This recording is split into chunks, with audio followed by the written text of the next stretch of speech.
زمانی هەر کەسێک هەر هاوڵاتێکی سادەی کوردستان بکەیتەوە لەم قسانەی من بەڕاستی تونترەکە لەم قسانەی من زیاترەکە ینی ئەوان بە پێست و خوێنی خوان ئاکامەکانی ڕاپەڕینیان بینیوە و هەتا ئێستا بە جۆرێک نەوێت لە پەشیمانی لەناو خەڵکی سادەیە جۆرێک لە پەشیمانی لەوەی کە کراوە ینی بەسەن بەم جۆرە ئەیانوێت بڵێن کە ئەو کاری کراوە غەڵەت بووە ئەگەر ئەوان کاتێک بە خوێن و بەڕاستی بە چنگیان بە دەمی هیناکرد ڕژێمێکی هەر وحشی و کوڕژێن بەعسا کرد ئێستا گەشتن سەری کە پەشیمان بن ینی خوان بە پێست و خوێنی خوان ئاکامەکانی ئەو ڕاپەڕیان بینی کە چۆن ئەم دەسەڵاتدارانی کوردایەتی کە پیادەی ڕاپەڕیان کرد چۆن بەناحەق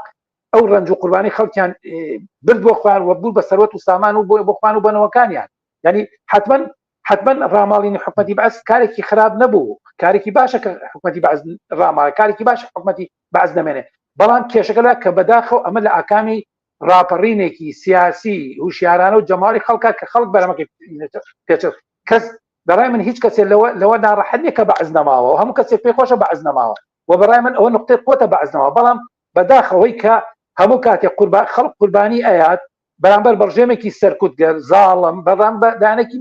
مجرم بەڵام بەداخەوە لەبەرەوەی کە وەهمی هەیە ناهوشیاری هەیە هێشتا وەم بە حزابی بۆرژوازی هەیە دەستکەوتەکانی خەڵکی تری بە ئەمە مەتەن تەجروبەی شۆڕشی ئێران بوو 40 ساڵ حکومەتی جمهوری ئیسلامیان هێنا کە کارەساتی هێنا و خەڵک ناچارە ئێستا بە جۆرێک بەش لە خەڵک 100 شکر بە کفدزی پێشوو